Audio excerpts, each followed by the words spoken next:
Can you really be functional in the house of God and not be financially stable? You can't do much not having sufficient funds for God to use you adequately.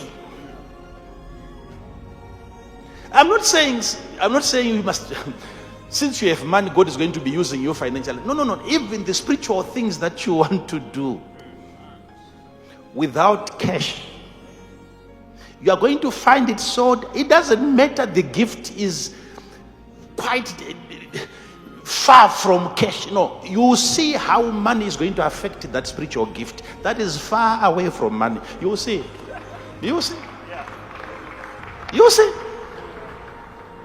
It can be the gift of healing, but you can easily be corrupted. Balaam was a prophet. It's a purely spiritual gift, nothing to do with cash. But him not having substance, yet he had the ability to pronounce a blessing over other people, but he did not have enough substance. It was money. It was some groceries. They brought him some orange juice and some sausages. He was not financially stable, yet spiritually he was stable. Not having enough money in your account, in your house, is going to affect your spirituality, whether you like this or you don't. This is why God had to promise his people promises that were physical.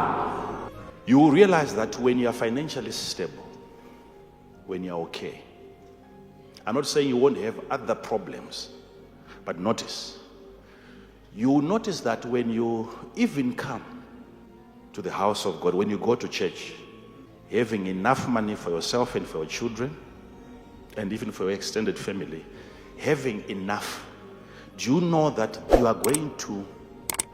there is a way that you are going to set free the preacher? A person who has enough money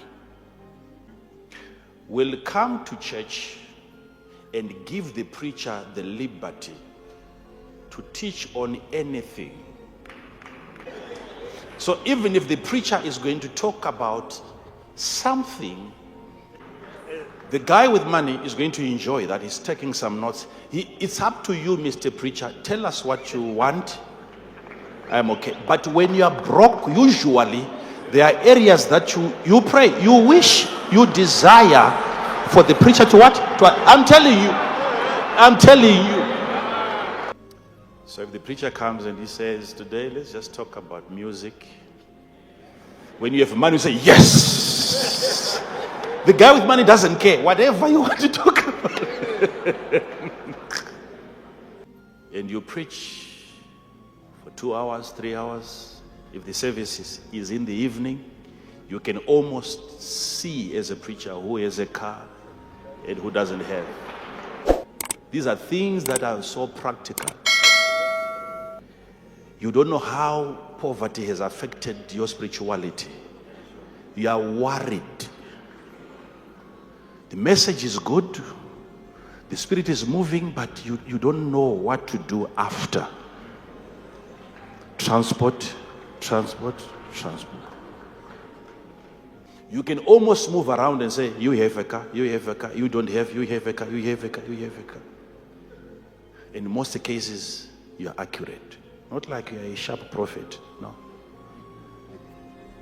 You can just go by the fidgety, the worry, lack of response to the message. You know the person is what? Now worried.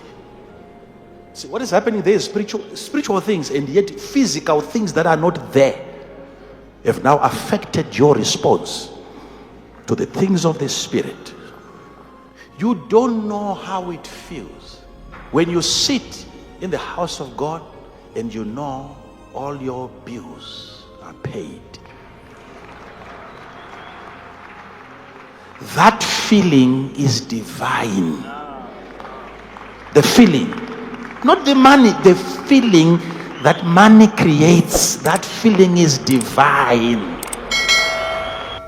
Child of God, you will know it very soon.